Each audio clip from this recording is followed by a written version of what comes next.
स्वागत है आप सभी का हमारे एक और नए वीडियो में। आज का जो वीडियो है इसमें हम लोग क्लास 12 इकोनॉमिक्स का जो मनी एंड बैंकिंग का यूनिट है उसका प्रीवियस ईयर क्वेश्चंस को देखेंगे। इसमें मैं आप सभी को लास्ट ईयर्स में आए हुए कुछ ऐसे इंपॉर्टेंट क्वेश्चंस बताऊंगा जो कि आपके बोर्ड के पॉइंट ऑफ व्यू से बहुत ज्यादा इंपॉर्टेंट है। और अगर आपको ये पीडीएफ चाहिए तो आप द सोशल का डॉट इन पे विजिट करके वहां से आप ये डाउनलोड कर सकते हैं। ठीक है, तो बिना किसी देरी के चलिए वीडियो को शुरू करते हैं। तो सबसे पहला क्वेश्चन क्या है, explain the problem of double coincidence of want faced under the barter system. ठीक है, जो बार्टर सिस्टम था उसमें जो ये प्रॉब्लम आता था डबल कोइंसिडेंस ऑफ वांट, उसको आपको एक्सप्लेन करना है। How has money solve this problem, और मनी ने इस प्रॉब्लम को कैसे सॉल्व किया है।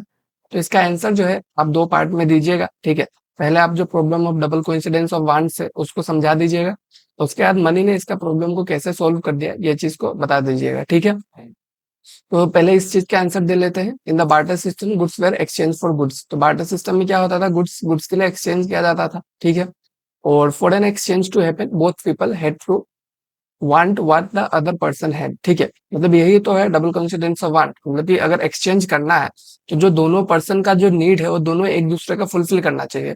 जैसे कि अगर किसी को एक चीज चाहिए और दूसरे को वो चीज नहीं चाहिए तो उसके साथ क्यों एक्सचेंज करेगा, यही है डबल कोइंसिडेंस ऑफ वांट। इसको आपको अच्छे से एक्सप्लेन कर देना है। ठीक है, एक एग्जांपल भी दे दीजिएगा। If you have rice and want cloth you must find a person who has cloth and want rice. ठीक है, आपके पास चावल है, आपको क्लॉथ चाहिए, तो आपके पास एक ऐसा इंसान होना चाहिए जिसके पास क्लॉथ हो और उसको चावल का जरूरत है, तभी आप दोनों एक्सचेंज करेंगे और आप दोनों का नीड्स जो है फुलफिल होगा। अगर ये कंडीशन मैच नहीं होता है तो आपका जो एक्सचेंज है वो नहीं हो पाएगा। तो इसी को हम लोग क्या कहते हैं, problem of double coincidence of wants. ठीक है, तो इसका मनी ने कैसे सॉल्व किया। Money act as a common medium of exchange. Money जो है एक कॉमन मीडियम ऑफ एक्सचेंज है। ठीक है, इसमें आपको सामान के बदले सामान नहीं देना है, सामान के बदले एक मीडियम ऑफ एक्सचेंज क्या देना है, वो पैसा देना है। ठीक है, now you don't need to search for someone who wants your goods. अब आपको कोई ऐसा इंसान को नहीं ढूंढना है जो कि आपका सामान खरीदने के लिए रुका हो या फिर आपका सामान उसको चाहिए हो। ठीक है, आपको मतलब राइस अगर बेचना है तो आप राइस पैसे के बदले बेच सकते हो। ठीक है, और उसके बाद use that money to buy cloth from anyone. और आप उसने राइस को बेच दिया आपने, ठीक है, और उस पैसे को लेके आप उससे फिर क्लोथ किसी और से खरीद लीजिए। तो ये मतलब बहुत ही ज्यादा सिंपल तरीका था, इससे मनी ने मतलब जो डबल कोइंसिडेंस वांट का प्रॉब्लम है उसको इजीली सोल्व कर दिया। जो हमारा नेक्स्ट क्वेश्चन है उससे पहले हम लोग आपको ये बता दें कि हमारा जो 10 ईयर पीवाईक्यू है इकोनॉमिक्स का उसका पूरा सोल्यूशंस के साथ आपको मिल जाएगा बस 29 रुपीज में। आप इन दोनों में से किसी भी एक नंबर पे व्हाट्सएप कर दीजिए, वहां पे आपको ये जो पूरा एकदम मस्त वाला जो डील है वो मिल जाएगा। बस 29 रुपीज में आपको पूरा बुक मिल जाएगा जिसमें आपको 10 ईयर्स का पीवाईक्यू है, जिसको आप अगर ऑफलाइन खरीदने जाएंगे तो आपको अराउंड 300-400 रुपए देना पड़ेगा। वही आप बस 29 रुपीज में ले सकते हैं। ठीक है, तो चलिए बढ़ते हैं अपने नेक्स्ट क्वेश्चन की तरफ। जो हमारा नेक्स्ट क्वेश्चन है क्वेश्चन नंबर 2, वो क्या कह रहा है, state and explain the primary and secondary function of money. आपको क्या करना है, प्राइमरी और सेकेंडरी फंक्शन ऑफ मनी को एक्सप्लेन करना है। तो प्राइमरी फंक्शन ऑफ मनी में आपका दो ही फंक्शन है, मीडियम ऑफ एक्सचेंज और मेजर ऑफ वैल्यू।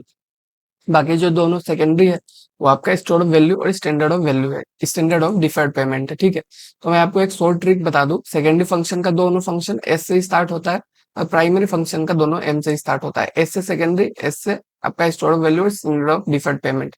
तो इस तरह से आप इसको याद रखेंगे तो यहाँ पे आप इजिली इसको क्लासिफाई कर पाएंगे। ठीक है, तो पहले प्राइमरी फंक्शन ऑफ मनी को एक्सप्लेन कर लेते हैं। ठीक है, तो कौन सा फंक्शन है, medium of exchange. Medium of exchange क्या है, money is use to buy and sell goods and services. पैसा को हम लोग क्या करने के लिए इस्तेमाल करते हैं, गुड्स और सर्विसेज को बाय करने के लिए इस्तेमाल करते हैं। It removes the problem of double coincidence of wants. अभी का जो हमने लास्ट क्वेश्चन था उसमें देखा है कि कैसे मनी मीडियम ऑफ एक्सचेंज बन के डबल कोइंसिडेंस ऑफ वांट का जो प्रॉब्लम है उसको सोल्व कर देता है। जो हमारा नेक्स्ट प्राइमरी फंक्शन है वो क्या है, मेजर ऑफ वैल्यू। ठीक है, money helps to express the value of all goods and services in terms of prices. Money क्या करता है, हेल्प करता है आपका गुड्स एंड सर्विसेज का वैल्यू को प्राइजेस में एक्सप्रेस करने के लिए। जैसे कि एक पेन है उसका कॉस्ट कितना है 20, एक बुक है उसका कॉस्ट कितना है 200। ठीक है, both are measured in the same unit, तो दोनों को हमने सेम यूनिट में मेजर किया है, वो क्या है, रुपीस। तो मनी जो है वो मेजर ऑफ वैल्यू है। ठीक है, किसी भी चीज का वैल्यू को हम लोग उससे मेजर कर सकते हैं। सेकेंडरी फंक्शन ऑफ मनी में आपका स्टोर ऑफ वैल्यू, मतलब money can be save for future. ठीक है, मनी को हम लोग फ्यूचर नीड्स के लिए रख सकते हैं, स्टोर कर सकते हैं। और जो आपका नॉर्मल गुड्स होता था बार्टर सिस्टम में, वेजिटेबल्स वगैरह या फिर राइस वगैरह, उसको हम लोग फ्यूचर पर्पज के लिए सेव करके नहीं रख सकते थे, बट हम लोग मनी को सेव करके रख सकते हैं।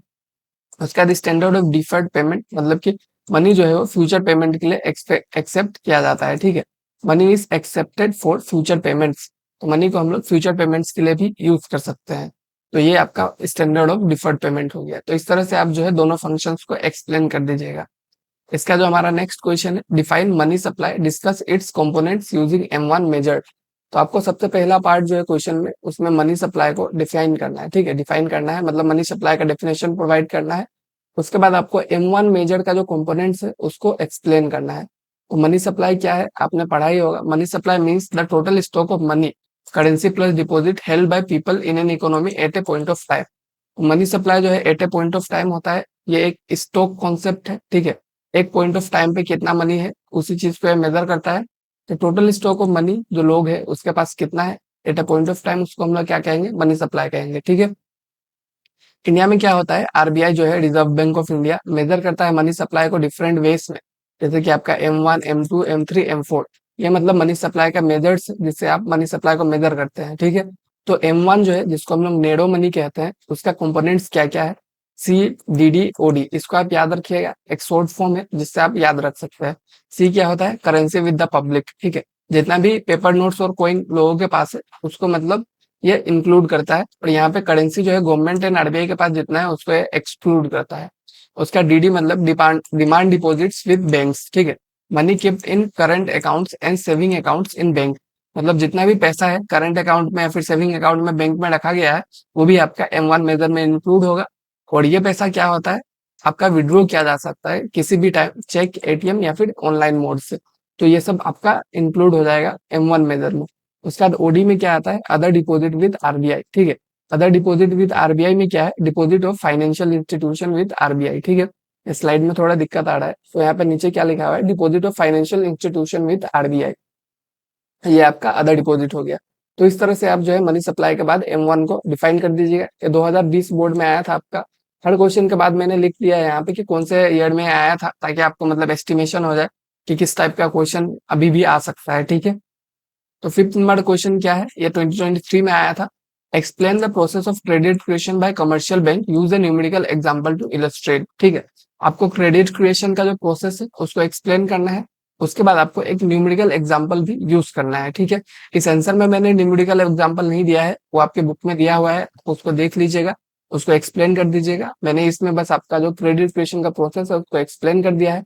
क्योंकि बहुत बार इकोनॉमिक्स में आपका थ्योरी लिखना मेन चीज होता है। ठीक है, आप थ्योरी लिख लेंगे, न्यूमेरिकल तो ऑलवेज मतलब आपका सेम ही रहेगा, जो आपका बुक में दिया हुआ है वही न्यूमेरिकल रहेगा, बट थ्योरी जो है आप अच्छे से देख लीजिए। ठीक है, क्रेडिट क्रिएशन कैसे करता है commercial bank, commercial bank create credit when they accept deposit and give loan. ठीक है, क्रेडिट क्रिएट करने के लिए कमर्शियल बैंक को सबसे पहले डिपॉजिट एक्सेप्ट करना पड़ेगा, उसके बाद उसको लोन्स देना पड़ेगा। ठीक है, सबसे पहले वो लोग डिपॉजिट एक्सेप्ट करता है फिर लोन देता है।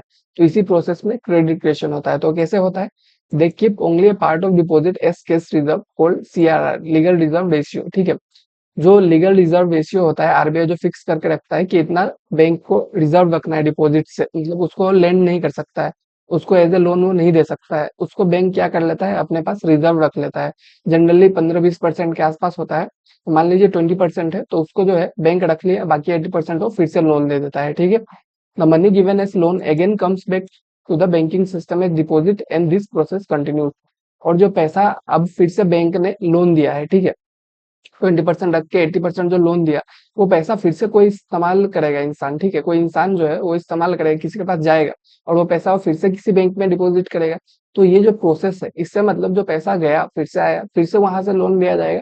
तो इस तरह से जो मतलब है क्रेडिट क्रिएट किया जाता है इकोनॉमी में, इसी प्रोसेस को हम लोग क्या कहते हैं, क्रेडिट क्रिएशन कहते हैं। ठीक है, bank create multiple time credit compare to the initial deposit. ठीक है, अगर 20% का CRR है, ठीक है, मतलब 20% पैसा को रिजर्व रखना है, 80% लैंड आउट करना है, तब ऐसा सिचुएशन में क्या होगा कि अगर 1000 इनिशियल डिपॉजिट है तो वहां पे 5x मतलब 5000 क्रेडिट जो है वो बैंक क्रिएट कर सकता है। ठीक है, इसका जो हमारा 7 नंबर क्वेश्चन है, explain any explain any 3 functions of the central bank. Central bank के 3 फंक्शंस को आपको एक्सप्लेन करना है, 2017 में पूछा गया था। ठीक है, फंक्शंस ऑफ सेंट्रल बैंक क्या है, issue of currency, the central bank in India RBI has the sole right to issue currency notes. ठीक है, आरबीआई जो है उसके पास राइट है करेंसी नोट्स को इशू करने का, और सोल राइट मतलब कि और कोई इशू नहीं कर सकता है। ठीक है, this maintain uniformity and control over money supply in the economy. और इससे क्या होता है, आपका मनी सप्लाई जो है वो कंट्रोल करने में हेल्प होता है आरबीआई को। और साथ में यूनिफॉर्मिटी है, मान लीजिए कि अलग अलग बैंक से सब लोग अपना अपना करेंसी इशू कर रहे हैं, तो क्या ऐसा होगा कि हम लोग मतलब इसका करेंसी यूज करें, इसका नहीं करें? तो इसलिए आरबीआई है, ठीक है, वही करेंसी इशू करता है, यूनिफॉर्म करेंसी होता है, इससे लोगों का ट्रस्ट भी उस पर बिल्ड रहता है। और उसके बाद जो नेक्स्ट फंक्शन है, लेंडर ऑफ लास्ट रिजोर्ट, ठीक है। लेंडर ऑफ लास्ट रिजोर्ट जो मतलब फंक्शन है, इसमें क्या होता है कि when commercial bank face A shortage of fund, मतलब कोई कमर्शियल बैंक है जो कि मतलब बैंकरप्सी पे आ गया है और डूबने वाला है, तो आरबीआई जो है उसको लेंड करता है, ठीक है, they can borrow from the central bank. RBI उसको पैसा देगा, ठीक है। ऐसा क्यों होता है? This prevent bank failures and maintains financial stability. मतलब ऐसा होने लगे कि हर बैंक जो है एक साल कोई ना कोई एक बैंक मतलब हर साल फेल होते जा रहा है, तो इससे मतलब लोगों का बैंकिंग सिस्टम पे भरोसा जो है उठ जाएगा। तो इसलिए जब बैंकिंग सेक्टर में कोई भी बैंक जो है वो फेल होने लगता है, वो पैसा शॉर्टेज ऑफ फंड हो जाता है उसके पास, तो आरबीआई उसको लेंड करता है ताकि वो बैंकिंग जो है वो अच्छे से चला पाए, बैंक अपना मेंटेन रख सके, लोगों का जो ट्रस्ट है बैंकिंग पे वो बना रहे, ठीक है। जो थर्ड है वो है आपका कंट्रोल ऑफ क्रेडिट। आरबीआई जो है वो क्रेडिट कंट्रोल करता है।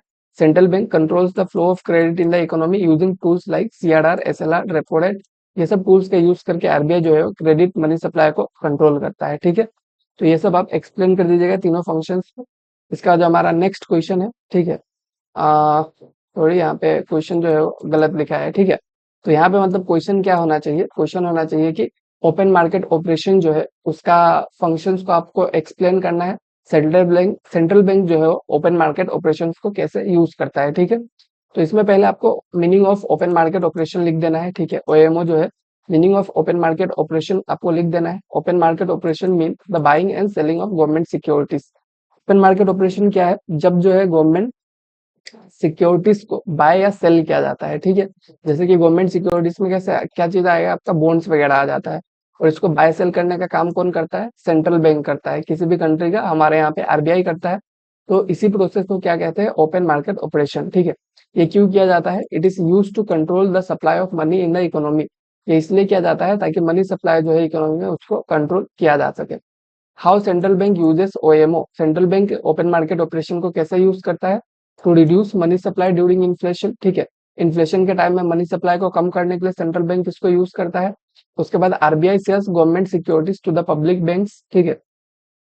जब मतलब हमें रिड्यूस करना होता है मनी सप्लाई को इन्फ्लेशन के टाइम में, तो ओपन मार्केट ऑपरेशंस कैसे काम करता है, ठीक है। आरबीआई तब क्या करेगा? गवर्नमेंट सिक्योरिटीज को बेचेगा, पब्लिक को, बैंक को बेचेगा। क्यों? क्योंकि जब ओपन मार्केट ऑपरेशंस में जो गवर्नमेंट सिक्योरिटीज हो गया, बॉन्ड्स हो गया, उसको जब बेचा जाता है, तो मतलब लोग खरीदेंगे तो लोग का पैसा जो है वो आरबीआई के पास डिपॉजिट होने लगेगा, क्योंकि वो सिक्योरिटी खरीदने के बदले वो लोग पैसा दे रहे हैं, ठीक है। तो लोगों का हाथ में जो खर्च करने के लिए पैसा है वो कम जाएगा, तो इससे मनी सप्लाई को कंट्रोल किया जा सकता है, ठीक है। तो इससे क्या हो जाता है? मनी सप्लाई जो है डिक्रीज होने लगता है, इन्फ्लेशन जो है वो कंट्रोल होने लगता है। और उसके बाद मनी सप्लाई जब बढ़ाना है, ठीक है, डिफ्लेशन के टाइम में या फिर स्लो डाउन के टाइम में, तो क्या करता है? आरबीआई जो है वो गवर्नमेंट सिक्योरिटीज ये सब को खरीदने लगता है, लोगों से, पब्लिक से, बैंक से खरीदने लगता है। तो जब वो खरीदेगा तो क्या करेगा? वो जो पैसा है लोगों का, उसके पास डिपॉजिट था पहले से, वो वापस करेगा उनको, ठीक है, लोगों को वापस करेगा। तो लोगों के पास जब पैसा आएगा तो लोग फिर से खर्च करेंगे। तो इससे मतलब जो स्लो डाउन है उसमें थोड़ा बूस्ट मिल जाएगा, और इस सिचुएशन को भी वो लोग कंट्रोल कर सकता है, ठीक है। तो आपका मनी सप्लाई जो है वो इंक्रीज हो जाएगा और इकोनॉमिक एक्टिविटीज जो है वो राइज हो जाएगा। इसके बाद जो हमारा नेक्स्ट क्वेश्चन था, ये क्या है? Explain the concept of CRR and statutory liquidity ratio, ठीक है। आपका सीआरआर और एसएलआर का जो फंक्शन है, ठीक है, कॉन्सेप्ट है, उसको आपको समझाना है। How does a change in this ratio affect credit creation. तो आपका सीआरआर और एसएलआर में जो चेंज आता है उससे क्रेडिट क्रिएशन में कैसे इम्पेक्ट पड़ता है, उस चीज को आपको समझाना है। तो सीआरआर क्या है? CRR is the percentage of commercial bank deposit that they must keep as cash reserve with central bank. तो सीआरआर किसके पास रिजर्व में रहना चाहिए? ये भी रिजर्व रखना है, लेकिन ये जो है आपका सीआरआर जो है आरबीआई के पास रहेगा, ठीक है। अगर सीआरआर 5% है, तो 100 करोड़ अगर मान लीजिए डिपॉजिट है, तो उसमें 5 करोड़ जो है आरबीआई के पास रहेगा, ठीक है। एसएलआर क्या है? SLR is the percentage of commercial bank deposit that they must keep in the form of gold, cash और approve government securities with themself, ठीक है। एसएलआर जो है बैंक खुद के पास रखेगा, बट इसको अलग फॉर्म में रखना है, ठीक है। इसको या तो गोल्ड में रख सकता है, कैश में रख सकता है, या फिर गवर्नमेंट सिक्योरिटीज जिसको आरबीआई ने अप्रूव करके रखा है उसको रख सकता है, तो उन फॉर्म में इसको रखना है। मान लीजिए एसएलआर अगर 20% है तो 100 करोड़ का डिपॉजिट में 20 करोड़ जो है उसको एसएलआर के फॉर्म में रखना पड़ेगा। ठीक है। क्रेडिट क्रिएशन में क्या इफेक्ट है, इंक्रीज अगर किया जाए सीआरआर एसएलआर तो बैंक के पास मतलब ज्यादा मनी रखना पड़ेगा रिजर्व खुद के पास या फिर आरबीआई के पास, तो इससे उनके पास कम मनी बच जाएगा लोन देने के लिए। तो लोन अगर वो लोग कम देगा तो क्रेडिट क्रिएशन जो है वो कम जाएगा, तो इससे इन्फ्लेशन वाला सिचुएशन जो है वो कंट्रोल हो सकता है। वहीं अगर डिक्रीज कर दिया जाए सीआरआर एसएलआर तो बैंक के पास ज्यादा पैसा रहेगा, क्योंकि वो मतलब आरबीआई के पास कम डिपॉजिट करेगा, खुद के पास कम रिजर्व रहेगा, तो इससे क्या होगा, ज्यादा वो लोग लोन देगा, ज्यादा लोन देगा तो क्रेडिट क्रिएशन जो है वो इंक्रीज होगा। ठीक है। तो इस तरह से जो है सीआरआर और एसएलआर जो है वो इम्पेक्ट करता है क्रेडिट क्रिएशन को, और इकोनॉमी को भी है, बहुत ही ज्यादा मनी सप्लाई को भी बहुत ज्यादा इम्पेक्ट करता है सीआरआर और एसएलआर। ठीक है। तो अब फिर से मैं आपको बोल देता हूँ कि आपको अगर ये 10 ईयर्स का जो पीवाईक्यू है वो चाहिए तो आप बस 29 रुपीज में ले सकते हैं। इन दोनों में से किसी भी एक नंबर पे व्हाट्सअप कर दीजिए ई बुक बोल के, हम लोग आपको ये बुक जो है दे देंगे। ठीक है। तो आज का जो वीडियो जो है यहीं पे एंड होता है। अगर आपको ये पीडीएफ चाहिए तो आप जो है the social class dot in पे विजिट कीजिए, वहां पे आपको ये पीडीएफ जो है बिल्कुल फ्री ऑफ कॉस्ट मिल जाएगा। Thank you. Thank you.